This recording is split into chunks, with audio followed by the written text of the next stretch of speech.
Boa noite, pessoal. Estão conseguindo me ouvir?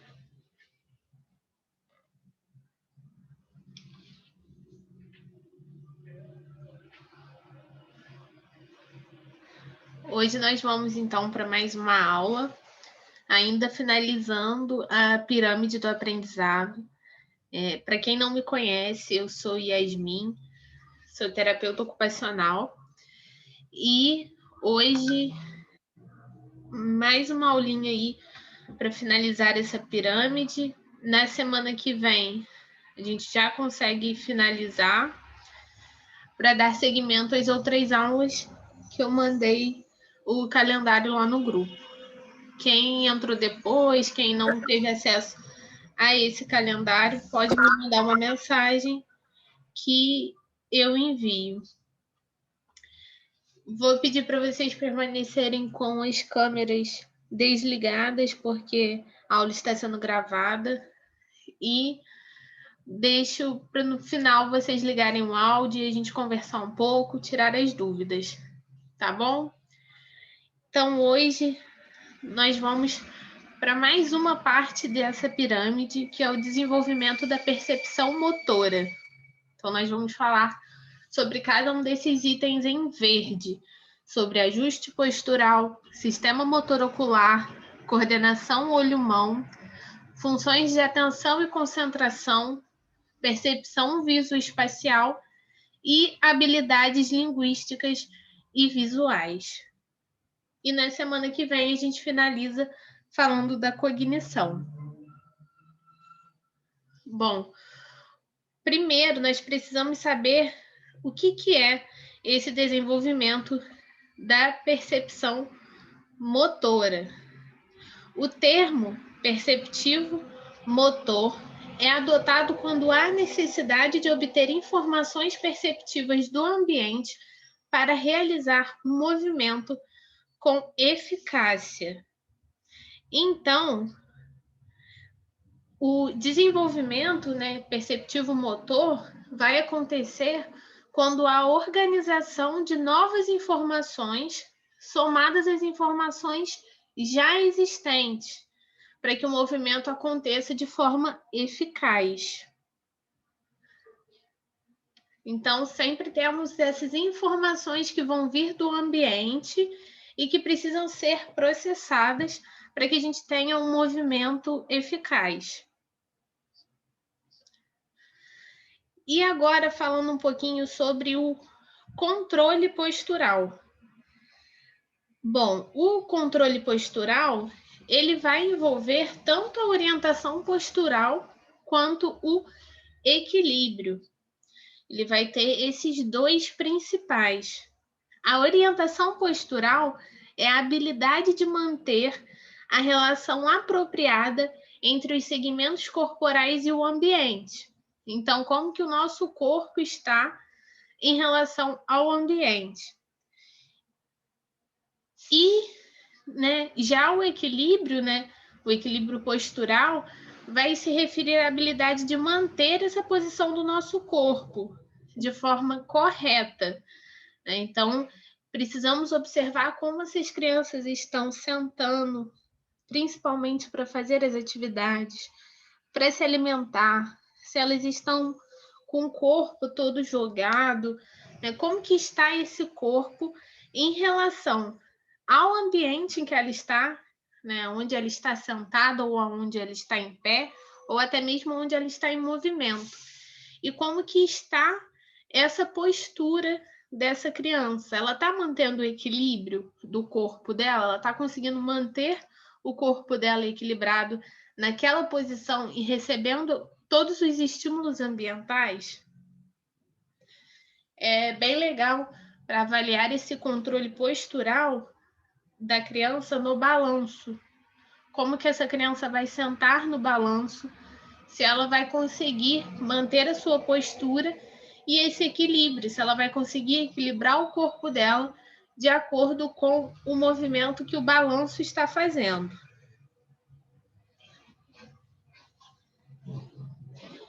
Agora vamos falar do sistema motor ocular. Eu vou falar primeiro sobre todas as definições, para depois a gente ir para as atividades, porque acaba que uma atividade acaba englobando mais de um desses conceitos. Então, no nosso sistema motor ocular, nós vamos ter a perseguição visual. O que é isso? Nós precisamos saber se a criança vai manter o foco visual no alvo, na atividade, no objeto, se ela vai mover os olhos de forma suave ou se ela fica descontrolada, se ela consegue mover os olhos com a cabeça parada, e se ela consegue mover os olhos com a cabeça em movimento. E para fazer essa avaliação da perseguição ocular, é interessante pegar um objeto, por exemplo, uma caneta com uma tampa, e pedir para essa criança olhar para a tampa da caneta e observar se ela vai conseguir se organizar para manter o olhar nessa tampa. Ou até mesmo pegar um brinquedo e movimentar no espaço, um brinquedo que seja do interesse dela, e observar como que vai ficar esse olho. E a estabilidade ocular durante o movimento de cabeça, se ela vai alterar rapidamente ou não o olho para diferentes lugares no espaço. Como que fica, por exemplo, o olhar dela dentro de um mercado, dentro de um ambiente que contém mais informações. E isso é muito importante, principalmente para a criança poder localizar vocês, né, nos espaços, em ambientes públicos, em ambientes que tem mais gente, mais informações. Então é legal saber se ela consegue manter o olhar em vocês. Como que está esse olhar dela, né, fixamente para objetos ou até mesmo pessoas. Como no caso de vocês irem no mercado, precisarem se afastar um pouco, deixar talvez essa criança segurando o carrinho, e se ela vai manter o olhar fixo em vocês. Já a coordenação olho-mão é a habilidade que vai nos permitir realizar ações que requerem o uso simultâneo dos olhos e das mãos, como uma atividade que usa informação captada por nossos olhos para guiar as nossas mãos e fazer um movimento. Nós usamos os olhos com o fim de focar a atenção em um estímulo e ajudar o cérebro a saber em que lugar do espaço está o corpo. É o que a gente chama de autopercepção. E a gente usa a nossa mão para realizar, determinada tarefa e precisamos manter esse olhar nessa tarefa em que nós estamos realizando. Então, como que está essa relação do olho e da mão em uma atividade? É importante observar se a criança está fazendo atividade, está com o olhar, vago, olhar para outras coisas, ou se ela está se concentrando naquilo que está em suas mãos e nos movimentos em que ela está fazendo.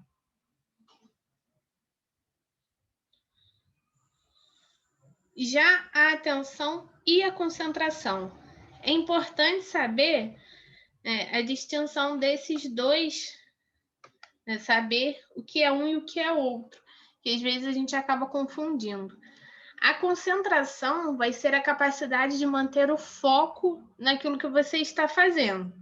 Então, a criança está concentrada, ela está mantendo o foco naquela atividade. E a atenção é perceber os detalhes do que está sendo realizado.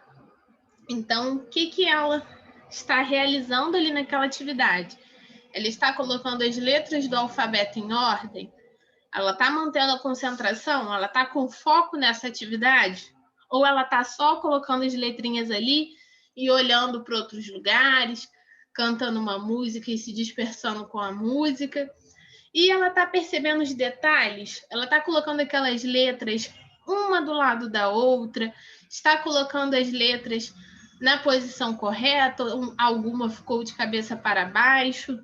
Então, é preciso saber se essa criança tem concentração e se ela tem atenção, porque são coisas diferentes. Então, a atenção está sempre relacionada aos detalhes e a concentração em relação ao foco. Já a percepção visoespacial consiste na identificação de um estímulo e a sua localização. Então, a criança vai receber um estímulo e ela precisa saber da onde vem esse estímulo e qual é esse estímulo que ela está recebendo. Por exemplo, a criança no balanço. Ela sabe que o movimento que está sendo feito vem do balanço, ela está conseguindo entender que ela precisa balançar o corpo dela junto com esse objeto, né, com esse equipamento, ou até mesmo em relação a, por exemplo, o toque.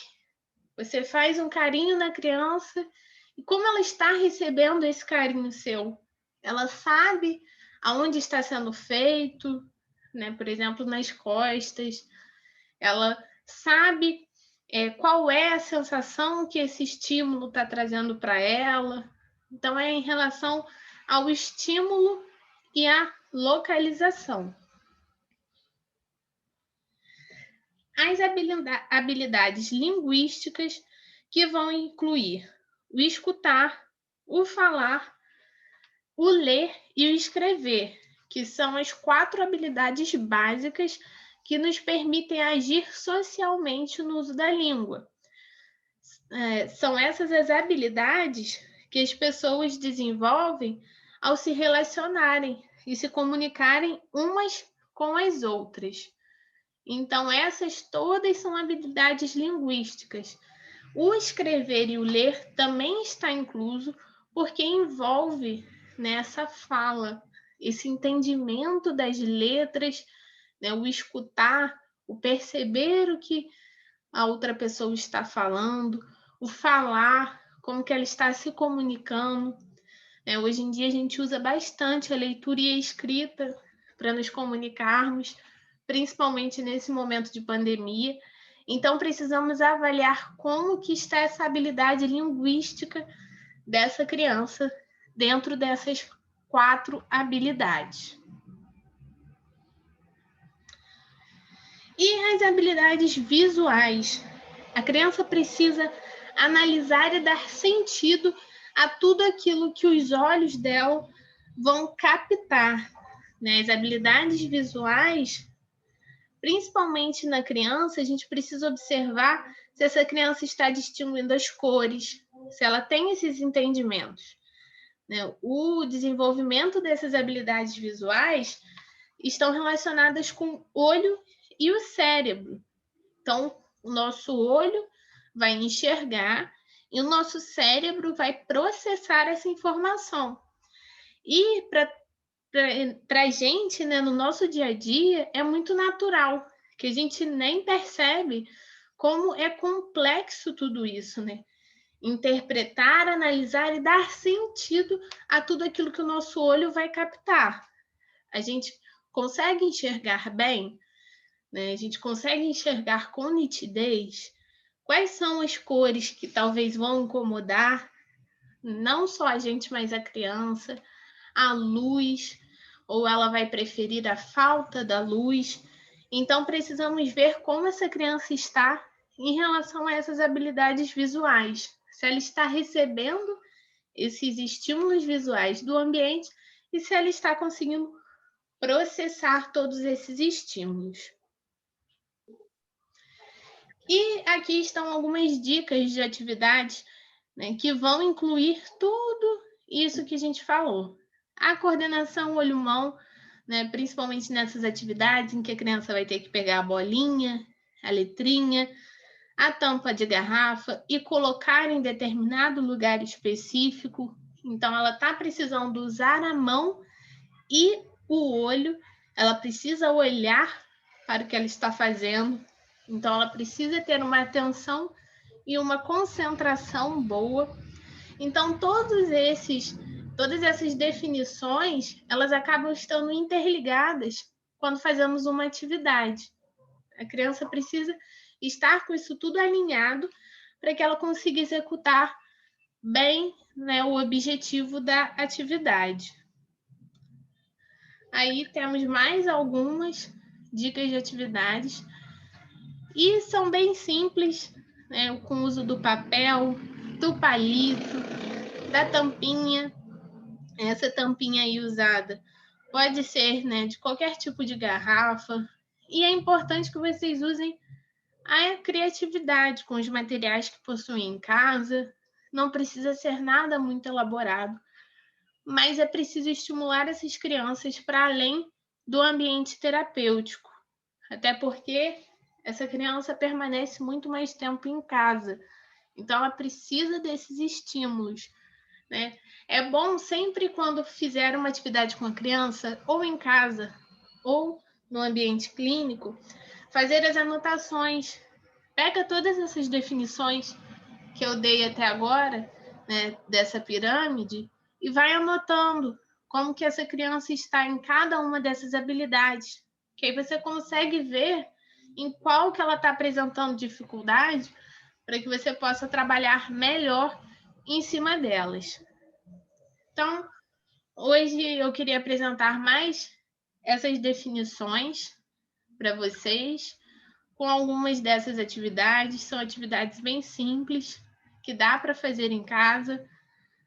Entendi. Vou abrir agora para as dúvidas. Podem abrir o áudio ou então mandar no chat. Se quiserem contribuir com alguma coisa em relação a esses conceitos e essas atividades, vamos aproveitar aí o tempo que resta para a gente poder conversar. Que essas definições elas são bem simples e mais rápidas.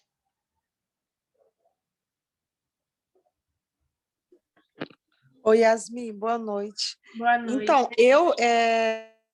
depois dessa aula, eu vi que minha filha tem muita dificuldade motora, ela sempre teve. Ela fazia fisioterapia quando era pequenininha, antes da gente descobrir do autismo por conta do atraso motor. E até hoje eu vejo que ela não tem tanto equilíbrio para andar, porque ela usa muito a ponta do pé. Aí minha dúvida é, essas atividades, pelo que você mostrou aí, são mais para usar a mão, né? Sim. Mas ela também ajuda a criança na parte de desenvolvimento motor completo, mas... O que acontece é que essa coordenação motora, né, em que a gente utiliza a mão, que é a coordenação motora mais fina, ela precisa anteriormente da coordenação motora global. Então, se ela apresenta uma questão no equilíbrio, se a criança cai muito, se não presta atenção aonde está andando, ela não pode pular essas dificuldades e ir para a motricidade fina. Precisa melhorar essas habilidades motoras mais grossas para depois ela conseguir ir para a motora fina. Às vezes... Você falou sobre o balanço, e assim, ela tem muito, parece que ela tem medo. Ela não fica no balanço se a gente não segurar ela. Ela senta muito mal, ela não consegue segurar, ela não demonstra muita força. Então, assim, realmente, às vezes, a gente tem estimulado mais a coordenação motora fina e não ter visto tanto progresso. Mas então deve ser por isso mesmo, né? Sim, Aí, sim. tem alguma atividade motora ampla que a gente possa fazer em casa, assim, com ela? Sim, sim. Por exemplo, se ela apresenta uma dificuldade para ir no balanço, né, ou então apresenta alguma das características que eu falei anteriormente, de cair muito, não se equilibrar, você não pode focar nesse momento nas atividades de coordenação motora fina. Não vai adiantar e você não vai ver uma evolução nela. Então, por exemplo, você precisa tirar esse medo dela do balanço. Por quê? Esse medo do balanço é uma insegurança gravitacional. Esse movimento está incomodando ela porque ela não consegue se equilibrar e processar todas aquelas informações. Geralmente, quando a criança apresenta medo do balanço, ou não só um medo, mas tem uma dificuldade de aceitação, eu sempre indico que em casa brinque daquela brincadeira de serra-serrador, em que você põe a criança no colo e vai movimentando ela para frente e para trás. Mas que enquanto você for fazer esses movimentos para frente e para trás, você não segura na criança e faz o movimento dela sozinha. Você tem que levar o seu corpo junto com o corpo dela, para que ela segura nesse movimento. Quando você vê que ela já está aceitando super bem você ir para frente e para trás com ela, você começa aos poucos a afastar o seu corpo do corpo dela. Você vai deixando ela aos poucos ir sozinha. E também pode ir aumentando a distância em relação ao chão. Então, inicialmente, você pode fazer isso sentada no chão com ela. Viu que ela aceitou bem? Senta num banquinho, numa escada, num degrauzinho de escada. Viu que ela aceitou bem? Aí você vai para uma cadeira. Conforme você vai aumentando a altura, você também vai aumentando a distância do seu corpo com o corpo dela. E aí, quando ela já estiver indo super bem para frente e para trás sozinha, que você estiver só segurando a mãozinha dela e sentada em cima de uma cadeira, por exemplo, aí você começa a levá-la para o balanço, que aí ela vai se sentir segura. A gente faz desde bebezinha o serra, serra, serrador. Ela até canta, mas ela ainda demonstra assim, insegurança, né? Acho que ela acha que vai cair. Aí tem uma brincadeira que eu tenho essa dúvida, que é uma coisa que ela gosta muito. Ela não é muito fã de serrador, porque ela tem, acho que medo da gente soltar ela. Ela gosta muito da gente colocar ela nas costas, e nisso ela sente segurança. Ela não tem medo. Mas eu percebo que ela tem o medo de altura. Porém, ela já aprendeu a subir escada, ela demorou, mas ela já sobe degrau, ela já sobe aquele negócio de escalar que tem nos parquinhos. Mas tem algumas coisas que eu vejo que ela tem dificuldade, porque a bola ela já aprendeu a pular, essas coisas ela gosta. Mas outras não, outras eu vejo que ela trava, ela tem um Por bloqueio. exemplo, ela ficar nas costas, por que ela aceita? Porque o corpo dela está em contato com o corpo de vocês. Então ela se sente segura ali. No serra-serrador, vocês levam o corpo dela para perto do chão e busca novamente. Então precisa ter esse contato corporal, do seu corpo indo junto com o corpo dela, que aí ela vai se sentir segura. Abraça ela e faz o movimento. Entendi, obrigada, Yasmin. Nada. Alguém tem mais alguma dúvida? Pode abrir o áudio ou então digitar no chat. Vamos aproveitar esse tempinho aí.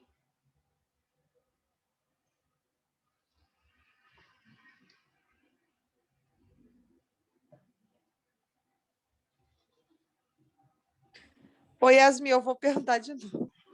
A escola, ela manda muita atividade de coordenação motora fina. E é a coisa que a Maria tem muita dificuldade.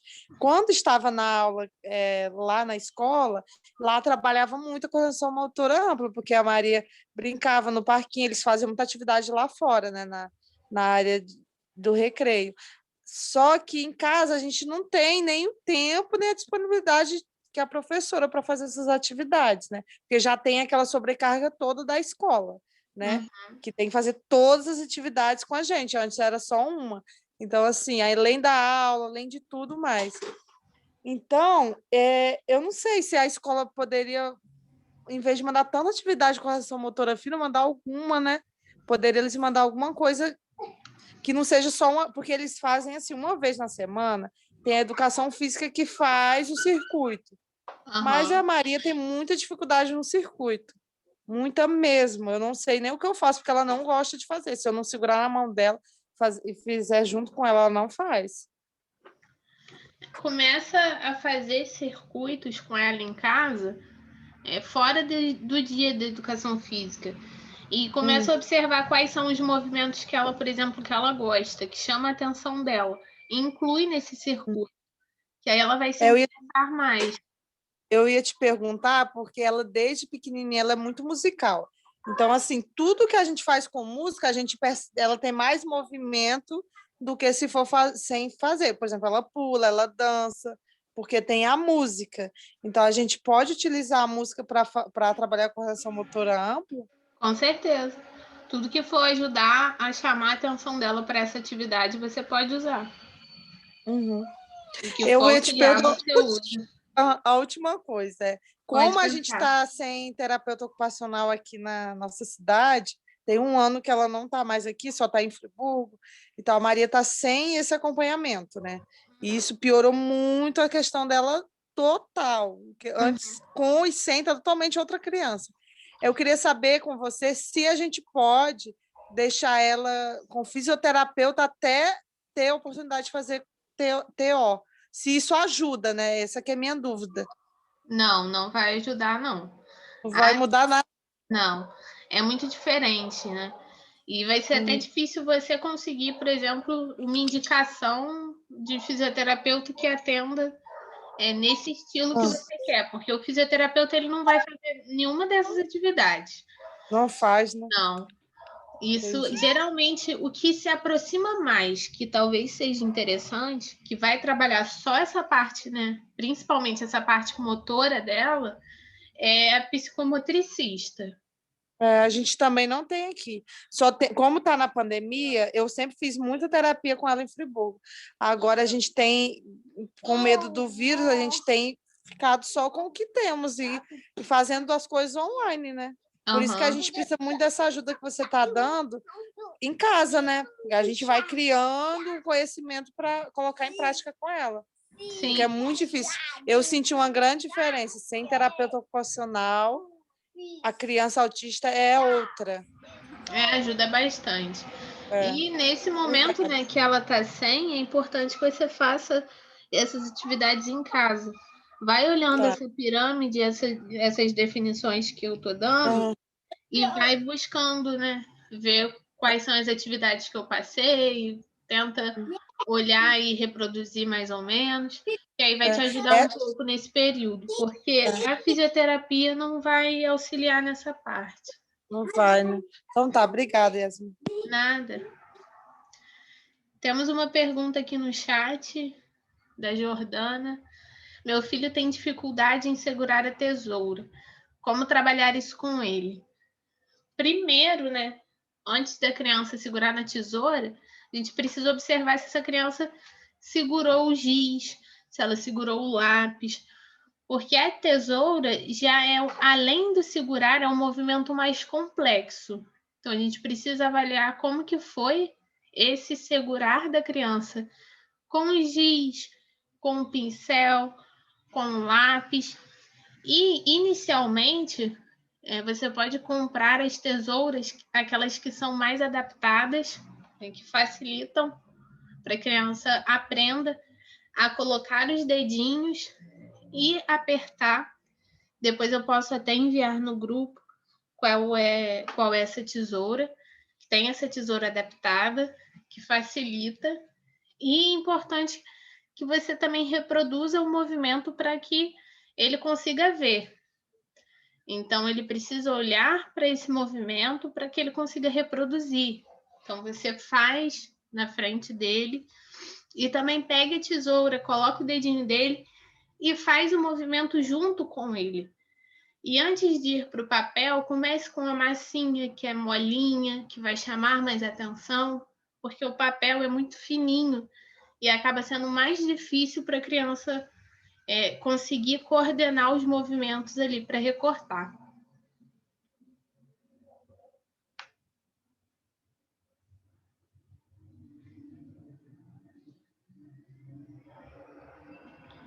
Mais alguma dúvida?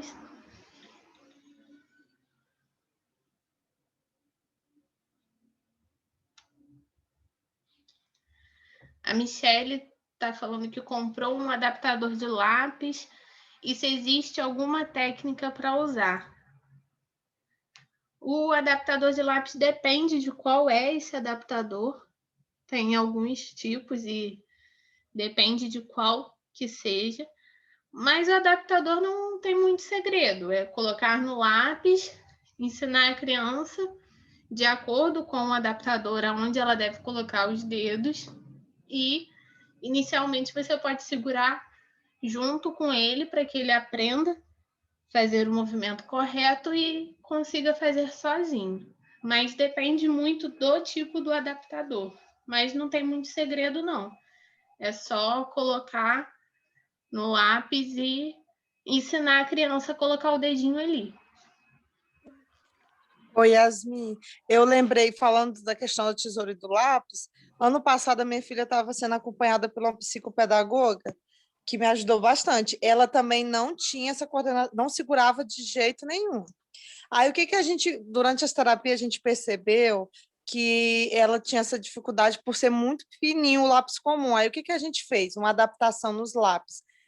Ela passou para eu comprar o lápis bem grosso, piloto, e desde então a minha filha consegue ter uma coordenação muito melhor com tudo que é mais grosso, com lápis, com a canetinha, com giz de cera. Ela não segura no giz de cera comum, eu tive que comprar um que tem a textura de lápis também.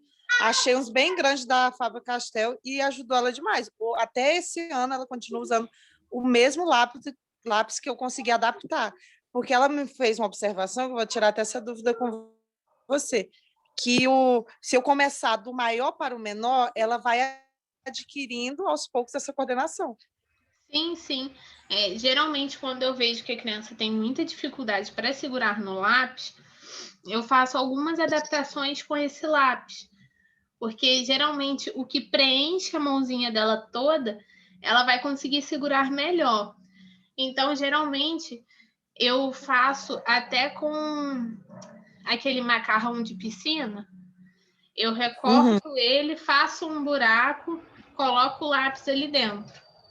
Eu recorto, né, o macarrão de acordo com o tamanho que eu quero, que fique da mão da criança. Faço um furo no meio, coloco o lápis ali ou a caneta, que aí tem uma consistência boa, né, um pouco esponjosa, e a criança consegue segurar melhor. E aí é interessante levar isso até para além do lápis, por exemplo. Colocar na escova de dente, na colher, para que ela consiga segurar e aprender, né? Essas questões de vida diária e estimular a independência e a autonomia dela. E aí, aos pouquinhos, vai diminuindo esse tamanho. Tá, obrigada. Mais alguma dúvida?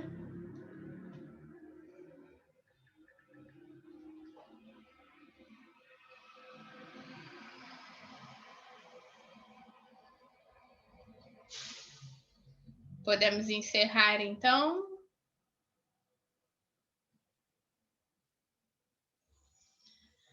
Bom, então hoje encerramos mais uma aula.